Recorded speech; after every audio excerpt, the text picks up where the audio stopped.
The straighter you're able to cue in snooker, the more simplistic the game becomes. So what are the basic things that anybody can do to help their cueing technique, as well as exercises you can use to continuously improve your cueing? This is Break from Life.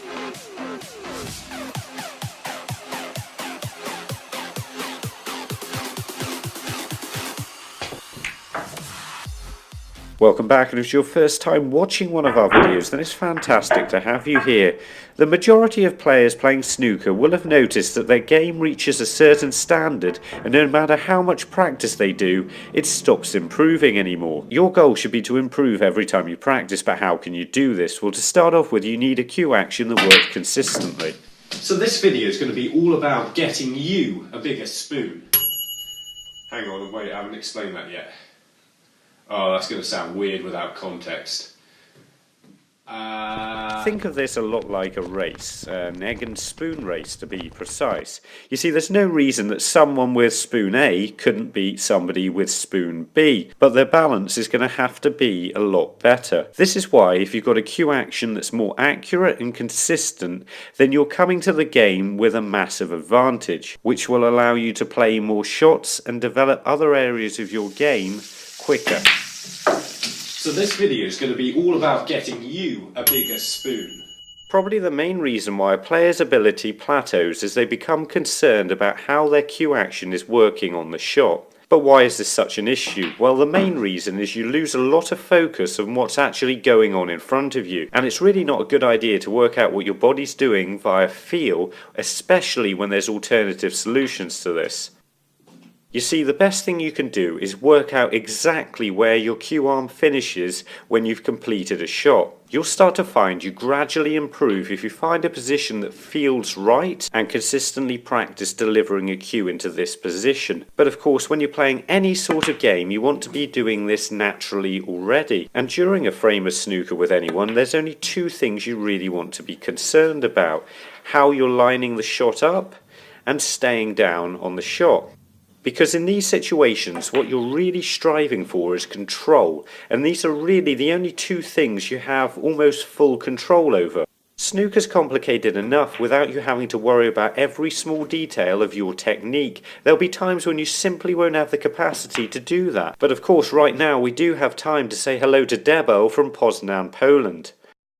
So what can you do if you've got bad cueing? And what do we mean by bad cueing? Well, normally it's one of three things, to be truthful. You can't find the center of the cue ball, you're not able to deliver the cue in a straight line, or you can't produce as much spin on the cue ball as you'd like to.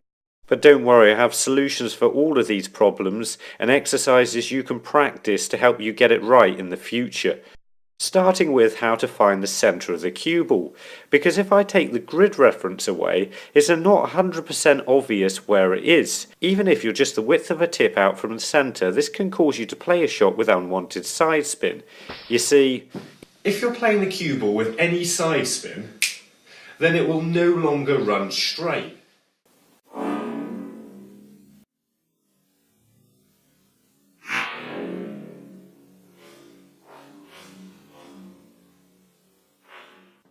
And this can make it almost impossible for you to play consistently. But what can you do about this? Playing the cue ball in a straight line is far easier than playing it to curve, especially when the amount of power you play it with has a dramatic effect on the path of the cue ball. And I think this is by far the best way to check that your eyes aren't playing tricks on you and you're able to recognise the centre of the cue ball. Just look all the way down the spots and just simply place a block of chalk in line with all of them. Place the white near the brown spot and aim for the chalk. From here it's very simple. If you find the cue ball jumps off the cushion to the right, then you're playing the shot with right hand side. Or if it jumps off to your left, then you're playing it with left hand side. You can keep simply doing this until you find the centre of the cue ball and get accustomed to playing the shot through the centre every single time. Air Khurana is in New Delhi, India. Delivering the cue straight with a good cue action is a massive subject, and I hope by now everybody's heard about the bulk line test, where you can just see how straight you're cueing visually over a straight line, but there's a lot more to it than this. For example, just because you're cueing up to the line straight, does this necessarily mean you're going to approach a shot in a straight line? So just to be safe, let's run you through the shot preparation that's so important I permanently stuck it to the wall, starting with choose your target, just having an idea of where you're going to strike the object ball. Walk in on line. Imagine a line going from the target straight back through the cue ball and walk in from this direction.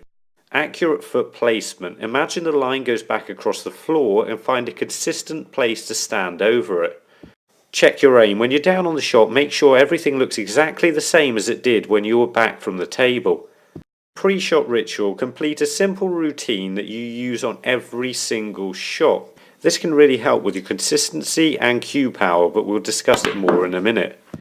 Complete the shot. Make sure you've stayed down on it and your cue arm is finished in its regular position. Verify your result. Try and work out exactly where the white goes. This can be very difficult, but can really help you predict future shots. And if you put them all together, it can really help you deliver the cue straight. We touched there on how to aim in snooker. And if you want to know more about this, then try our video, Snooker Aiming Technique versus 8-Ball Pool. It's on the Break from Life channel page, along with a load of other videos that'll help you dominate at the game and make the commitment to becoming a better player by subscribing to the channel. So what ideally does your cue action need to be doing to deliver the cue straight? Well, as you can see here, at the moment the cue touches the cue ball, my cue arm is at a 90-degree angle to my cue, and this means when I deliver the cue, I have the most even and balanced amount of space for a backswing and a follow through, and this can help me keep the cue level and make it easier to be slightly more accurate. Ideally, you want your cue arm to be more or less in a straight line with your cue and not at an angle like here or here. This will almost always cause the curve action through the cue ball, which usually results in unwanted side spin that is in fact very difficult to get rid of. Something else I've noticed a lot of players can struggle with is holding the cue too tight, so the cue seems to seesaw in this sort of a motion, and to avoid the cue doing this you can end up with unwanted movement in your arm and body. The solution is to of course use your wrist and all of your fingers. But should you worry if you're doing any of these things wrong? Well, not necessarily. A lot of good and even professional players have techniques that are far from orthodox but work for them. So rather than changing anything, what you really need to do is find out how well your technique works so you can adapt it from there. And looking back, I seem to have had a lot of comments from people like Hansi Khan from Peshawar, Pakistan, with the same sort of problem where they're aiming and cueing fine but struggling to put the two together. So how can you test that you're cueing straight? Well, you can start by playing simple shots across the middle of the table, like this. The only way you can consistently run through and off like this is if you're cueing straight. Maybe you can do it once or twice cueing across the ball, but you won't be able to do it consistently. And this should give you a good idea what, if anything, needs changing and how well anything you find you've had to change in the future actually works. Practicing this a fair amount should also make sure that you're aiming and cueing the ball in exactly the same direction, and once you can play it consistently across the table, try and make your alignment even more accurate by playing it a long way into the corner. We are being joined on this channel by Luke Bedford from Nottingham, England. The final thing people usually talk about when discussing how well they're cueing is how much spin they're creating on the cue ball. This is usually backspin but can relate to any form of spin. You can increase the amount of spin on the cue ball you get like this by improving your pre-shot routine and the way you follow through the cue ball. Greater amounts of spin are usually caused by a prolonged contact time with the tip. Notice how I played the top shot harder and the bottom shot softer. So how did I create more spin? Well, you should notice on the lower shot that my cue goes through the ball a lot further, and this allows me to increase the contact time between the tip and the cue ball and get a fairly significant amount of extra backspin on the shot. But remember I said your pre-shot routine can also affect the amount of spin you can generate. The main thing you want from a pre-shot routine is something that's easy to do consistently and that allows you to feel settled on the shot, then ready to strike the cue ball.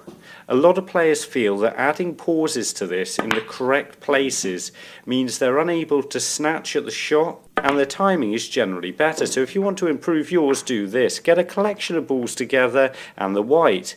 Then line yourself up a nearly straight shot on the black spot that's just off straight. Then simply pot the red and screw back to the cushion. Once you've done this, all you need to do is set up the same shot again, but this time try to play exactly the same shot again with slightly less pace than the previous one.